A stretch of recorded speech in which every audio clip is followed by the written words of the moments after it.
Assalamualaikum warahmatullahi wabarakatuh. Kami dari kelompok 9 yang beranggotakan Hafiz Riyandi Arkan, Fira Amriani, Abdul Rashid akan mempresentasikan penerimaan kas dari penjualan tunai.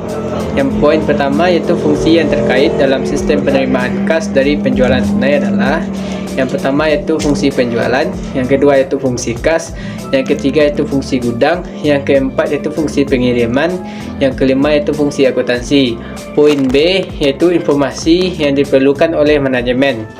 Yang pertama yaitu jumlah pendapatan penjualan menurut jenis produk atau kelompok produk selama jangka waktu tertentu. Yang kedua yaitu jumlah kas yang diterima dari penjualan tunai. Yang ketiga yaitu jumlah harga pokok produk yang dijual selama jangka waktu tertentu. Yang keempat yaitu nama dan alamat pembeli. Yang kelima yaitu kuantitas produk yang dijual. Yang keenam yaitu nama wiraniaga yang melakukan penjualan. Yang ketujuh yaitu otorisasi pejabat yang berwenang. Poin yang C yaitu dokumen yang digunakan. Yang pertama yaitu faktur penjualan tunai, yang kedua yaitu pita registrasi kas, yang ketiga yaitu kredit kas sales, yang keempat yaitu bill leding, yang kelima yaitu faktur penjualan, yang keenam yaitu bukti setor bank, dan yang ketujuh yaitu rekap beban pokok penjualan. Poin selanjutnya akan dijelaskan oleh saudara Hafiz. Baiklah, saya Hafiz Riyandi Arkan dengan NIM 2016040042. Saya akan melanjutkan penjelasan materi. Poin D, catatan akuntansi yang digunakan. Catatan akuntansi yang digunakan dalam sistem penerimaan kas dari penjualan tunai adalah, yaitu poin A, jurnal penjualan. Jurnal penjualan digunakan oleh fungsi akuntansi untuk mencatat dan meringkas data penjualan. Jika perusahaan menjual berbagai macam produk dan manajemen memerlukan informasi penjualan setiap jenis produk yang dijualnya selama jangka waktu tertentu, dan jurnal penjualan disediakan satu kolom untuk setiap jenis produk guna meringkas informasi penjualan menurut jenis produk tersebut. Poin B, jurnal penerimaan kas. Jurnal penerimaan kas digunakan oleh fungsi akuntansi untuk mencatat penerimaan kas dari berbagai sumber, diantaranya dari penjualan tunai. C. Jurnal umum. Dalam transaksi penerimaan kas dari penjualan tunai, jurnal ini digunakan oleh fungsi akuntansi untuk mencatat harga pokok produk yang dijual. Poin D. Kartu persediaan. Dalam transaksi penerimaan kas dan penjualan tunai, kartu persediaan digunakan oleh fungsi akuntansi untuk mencatat berkurangnya harga pokok produk yang dijual. Kartu persediaan ini diselenggarakan di fungsi akuntansi untuk mengawasi mutasi dan persediaan barang yang disimpan di gudang. E. Kartu gudang. Catatan ini tidak termasuk sebagai catatan akuntansi karena hanya berisi data kuantitas persediaan yang disimpan di gudang. Catatan ini diselenggarakan oleh fungsi gudang untuk mencatat mutasi dan persediaan barang yang disimpan di gudang.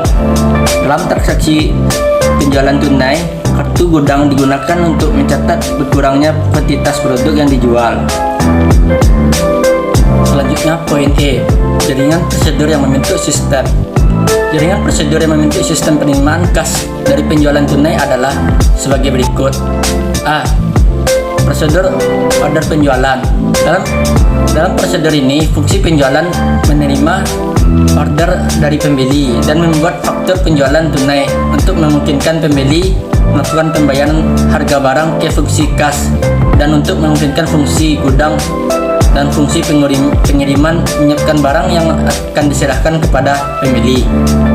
B. Prosedur penerimaan kas. Dalam prosedur ini, fungsi kas menerima pembayaran harga barang dari pembeli dan memberikan tanda pembayaran atau berupa pita register kas dan cap lunas pada faktur penjualan tunai kepada pembeli untuk memungkinkan pembeli tersebut melakukan pengambilan barang yang dibelinya dari fungsi pengiriman. C. Prosedur penyerahan barang. Dalam prosedur ini, fungsi pengiriman menyerahkan barang kepada pembeli. D. Prosedur pencatatan penjualan tunai. Dalam prosedur ini, fungsi akuntansi melakukan pencatatan transaksi penjualan tunai dalam jurnal penjualan dan jurnal penerimaan kas. Fungsi akuntansi juga mencatat berkurangnya persediaan barang yang dijual dalam kartu persediaan. Prosedur penyetoran kas ke bank. Sistem pengendalian internal terhadap kas mengharuskan penyetoran dengan segera ke bank semua kas yang diterima pada satu hari. Dalam prosedur ini, fungsi kas menyetorkan kas yang diterima dari penjualan tunai ke bank dalam jumlah penuh. Prosedur pencatatan penerimaan kas. Dalam prosedur ini, fungsi akuntansi mencatat penerimaan kas ke dalam jurnal penerimaan kas berdasarkan bukti setor bank yang diterima dari bank melalui fungsi kas. Prosedur pencatatan beban pokok penjualan. Dalam prosedur ini, fungsi akuntansi membuat rekapitulasi beban pokok penjualan berdasarkan data yang dicatat dalam kartu persediaan. Berdasarkan rekapitulasi beban pokok penjualan ini, fungsi akuntansi membuat bukti memorial sebagai dokumen sumber untuk pencatatan beban pokok penjualan ke dalam jurnal umum. Selanjutnya, poin F, unsur pengendalian internal. Unsur pengendalian internal yang seharusnya dalam sistem penerimaan kas dari penjualan tunai adalah 1. Organisasi. Organisasi terbagi beberapa macam, yaitu A. Fungsi penjualan harus terpisah dari fungsi kas. B. Fungsi kas harus terpisah dari fungsi akuntansi. C. Transaksi penjualan tunai harus dilaksanakan oleh fungsi penjualan, fungsi pengiriman, dan fungsi akuntansi. 2. Sistem otorisasi dan prosedur pencatatan. Dalam prosedur ini terbagi beberapa macam, yaitu 1. Penerimaan order dari pembeli diotorisasi oleh fungsi penjualan dengan menggunakan formulir faktur penjualan tunai. Penerimaan kas diotorisasi oleh fungsi kas dengan cara membubuhkan cap lunas pada faktur penjualan tunai dan penempatan pita register kas pada faktur tersebut. 3. Penjualan dengan kartu kredit bank didahului dengan penerimaan dengan permintaan otorisasi dari bank penerbit kartu kredit. D. Penerimaan barang diotorisasi oleh fungsi pengiriman dengan cara membubuhkan cap sudah diserahkan pada faktur penjualan tunai. Pencatatan ke dalam buku jurnal diotorisasi oleh fungsi akuntansi dengan cara memberikan tanda faktur penjualan tunai. Yang ketiga, praktik yang sehat. Dalam prosedur ini terbagi beberapa macam, yaitu A. Faktur penjualan tunai bernomor urut tercetak dan pemakaiannya dipertanggungjawabkan oleh fungsi penjualan. B. Jumlah kas yang diterima dari penjualan tunai disetor seluruhnya ke bank pada hari yang sama dengan transaksi penjualan tunai atau hari kerja berikutnya. C. Perhitungan saldo kas yang ada di tangan fungsi kas secara periodik dan secara mendadak oleh fungsi pemeriksa inter. Hanya itu yang dapat saya sampaikan. Poin selanjutnya akan disampaikan oleh rekan saya selanjutnya. Assalamualaikum warahmatullahi wabarakatuh. Baiklah, saya Fira Amriani dengan NIM 2016040069 akan melanjutkan penjelasan dari rekan saya, yaitu Hafiz Riyandi Arkan. Yang kedua, penerimaan kas dari penagihan piutang. A. Fungsi-fungsi terkait. Fungsi yang terkait dalam sistem penerimaan kas dari piutang adalah yang pertama, fungsi sekretariat. Fungsi sekretariat bertanggung jawab dalam penerimaan cek dan surat pemberitahuan melalui pos dari para debitur perusahaan. Fungsi sekretariat bertugas untuk membuat daftar surat pemberitahuan atas dasar surat pemberitahuan yang diterima bersama cek daripada debitur. Yang kedua, fungsi penagihan. Fungsi penagihan bertanggung jawab untuk melakukan penagihan kepada para debitur perusahaan berdasarkan daftar piutang yang ditagih yang dibuat oleh fungsi akuntansi. Yang ketiga, fungsi kas. fungsi ini bertanggung jawab atas penerimaan cek dari fungsi sekretariat. Jika penerimaan kas dari piutang dilaksanakan melalui pos, atau dari fungsi penagihan jika penerimaan kas dari piutang dilaksanakan melalui penagih perusahaan. Fungsi kas bertanggung jawab untuk menyetorkan kas yang diterima dari berbagai fungsi tersebut segera ke bank dalam jumlah penuh. Yang keempat, fungsi akuntansi. Fungsi akuntansi bertanggung jawab dalam pencatatan penerimaan kas dari piutang ke dalam jurnal penerimaan kas dan berkurangnya piutang ke dalam kartu piutang. Yang kelima, fungsi pemeriksaan internal. Yang keenam, fungsi kas secara periodik.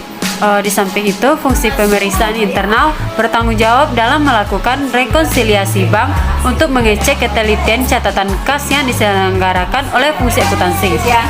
B. Dokumen yang digunakan. Dokumen yang digunakan dalam sistem penerimaan kas dari piutang adalah yang pertama, surat pemberitahuan.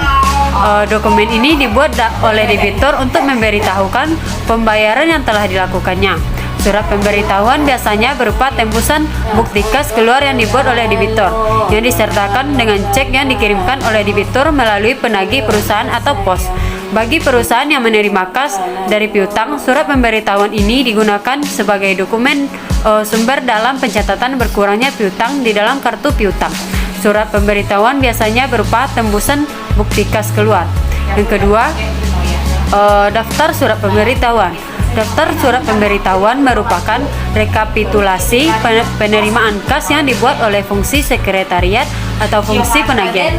Jika penerimaan kas dari piutang perusahaan dilaksanakan melalui pos, fungsi sekretariat bertugas membuka amplop surat memisahkan surat pemberitahuan dengan cek dan membuat daftar surat pemberitahuan yang diterima setiap hari.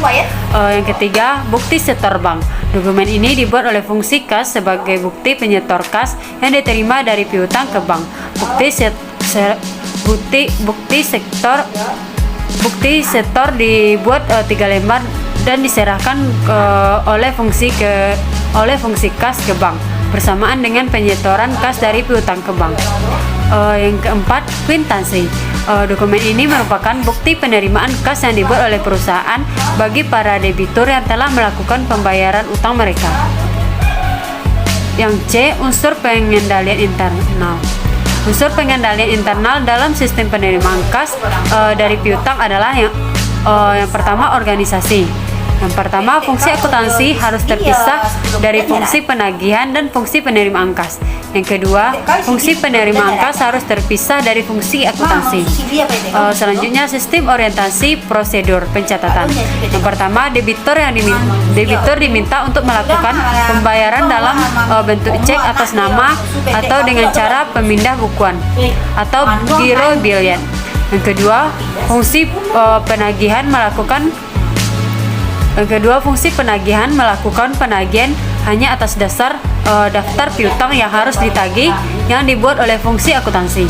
Yang ketiga, pengkreditan akan membantu piutang oleh fungsi akuntansi atau bagian piutang harus didasarkan atas surat pemberitahuan yang berasal dari debitur. Selanjutnya, praktik yang sehat. Yang pertama, hasil perhitungan kas harus direkam dalam berita cara menghitung kas dan disetor penuh ke bank dengan segera. Yang kedua, para penagih dan kasir harus diasuransikan. Yang ketiga, kas dalam perjalanan baik yang ada di tangan bagian kasa maupun di tangan penagih perusahaan harus diasuransikan.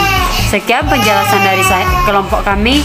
Terlebih dan terkurang kami mohon maaf. Assalamualaikum warahmatullahi wabarakatuh.